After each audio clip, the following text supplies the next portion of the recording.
محمد رسول اللہ محمد رسول اللہ محمد رسول اللہ اللہم الیک اشکو ضعف قوتی وقلۃ حیلتی وہوانی علی الناس یا ارحم الراحمین انت رب المستضعفین وانت ربی الی من تکلنی الی بعید یتجہمنی ام الی عدو ملکتہ امری ان لم یکن بک علی غضب فلا ابالی ولكن عافیتک ہی اوسع لی اعوذ بنور وجهک الذی اشرقت له الظلمات وصلح علیہ امر الدنیا والآخرہ من ان ينزل بی غضبک او یحل علی سخطک لک العتبى حتی ترضى ولا حول ولا قوة الا بک۔ الہی میں تجھ سے ہی اپنی کمزوری اور بے بسی اور لوگوں کے نزدیک اپنی بے قدری کا شکوہ کرتا ہوں۔ یا ارحم الراحمین، تو کمزوروں کا رب ہے اور تو ہی میرا رب بھی ہے، تو مجھے کس کے حوالے کر رہا ہے؟ کیا کسی بیگانے کے جو میرے ساتھ تندی سے پیش آئے، یعنی سختی سے، یا کسی دشمن کے جس کو تو نے میرے معاملے کا مالک بنا دیا ہے؟ اگر مجھ پر تیرا غضب نہیں ہے تو کوئی پرواہ نہیں، لیکن تیری عافیت میرے لیے زیادہ کشادہ ہے۔ میں تیرے چہرے کے اس نور کی پناہ چاہتا ہوں جس سے تاریکیاں روشن ہو گئیں اور جس پر دنیا اور آخرت کے معاملات درست ہوئے، کہ تو مجھ پر اپنا غضب نازل کرے یا تیرا عتاب مجھ پر وارد ہو۔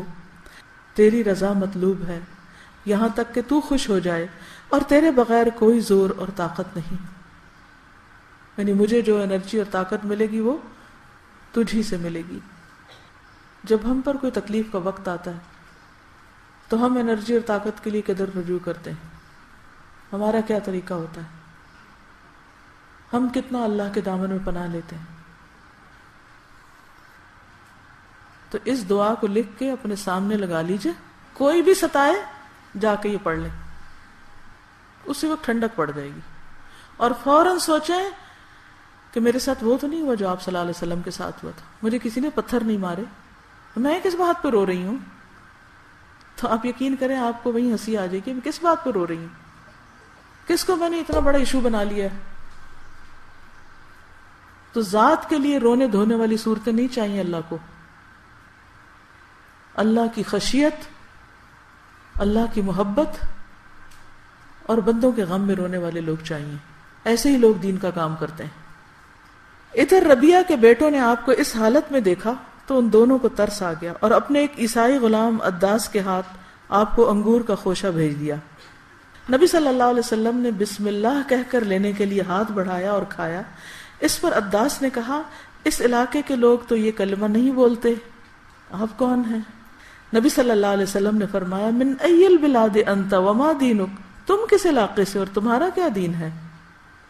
عداس نے کہا، نصرانی ہوں، یعنی کرسچن، اور نینوا کی بستی سے۔ آپ نے فرمایا، من قریۃ الرجل الصالح یونس بن متہ، مرد صالح یونس بن متہ کی بستی سے ہو، کیونکہ وہ عراق کے علاقے نینوا میں بھیجے گئے تھے۔ اس نے کہا، آپ کو کیا معلوم یونس بن متہ کون ہے؟ یعنی یہاں تو کسی کو نہیں پتا۔ آپ نے فرمایا، ذاک اخی کان نبیا وانا نبی، وہ میرے بھائی ہیں۔ کس سے رشتہ ہے؟ کون اپنا ہے؟ یعنی دین کا رشتہ اور مشن کی محبت ہر فاصلے کو ختم کر دیتی۔ اگر آپ کو واقعی دین سے محبت ہے تو ہو نہیں سکتا کہ پھر جو لوگ کوئی چھوٹے سے چھوٹا اور بڑے سے بڑا دین کا کام کر رہے ہیں ان سے آپ کو محبت نہ ہو۔ آپ کے دل میں خود بخود ان کی قدردانی آ جائے گی۔ لیکن قدردانی کب نہیں آتی؟ جب ہماری ذات کی سیٹسفیکشن نہیں ہوتی۔ ذاک اخی کان نبیا وانا نبی، وہ میرے بھائی ہیں، وہ بھی نبی تھے اور میں بھی نبی ہوں۔ اور قرآن مجید سے یونس بن متہ کا واقعہ تلاوت فرمایا، پھر قرآن سنایا۔ کہا جاتا ہے اسے سن کر عداس مسلمان ہو گئے۔ اس کے بعد رسول اللہ صلی اللہ علیہ وسلم باغ سے نکلے اور مکہ کی راہ پر آگے بڑھے۔ آپ غم و علم سے دل فگار تھے، قرن منازل پہنچے، ایک جگہ کا نام ہے، تو ایک بادل نے سایہ کیا جس میں حضرت جبریل علیہ السلام تھے. یعنی کن قدموں سے آپ چل رہے ہوں گے، سوچئے جسم کا کیا حال اور دل کا کیا حال. اور ان کے ساتھ پہاڑوں کا فرشتہ تھا. آپ صلی اللہ علیہ وسلم نے سر اٹھایا تو حضرت جبریل علیہ السلام نے آپ کو پکارا اور عرض کیا کہ اللہ نے آپ کے پاس پہاڑوں کا فرشتہ بھیجا ہے، آپ اسے جو چاہیں حکم دیں.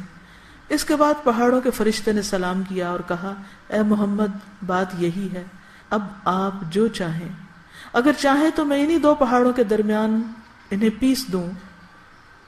یہاں دو پہاڑوں کے لیے اخشبین کا لفظ استعمال ہوا ہے جو مکہ کے دو پہاڑ ابو قبیس اور اس کے سامنے والے پہاڑ کے لیے بولا جاتا ہے.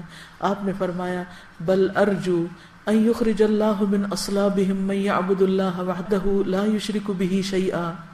امید ہے کہ اللہ عز وجل ان کی پشت سے ایسی نسل پیدا کرے گا جو صرف ایک اللہ کی عبادت کرے گی اور اس کے ساتھ کسی کو شریک نہ ٹھہرائے گی.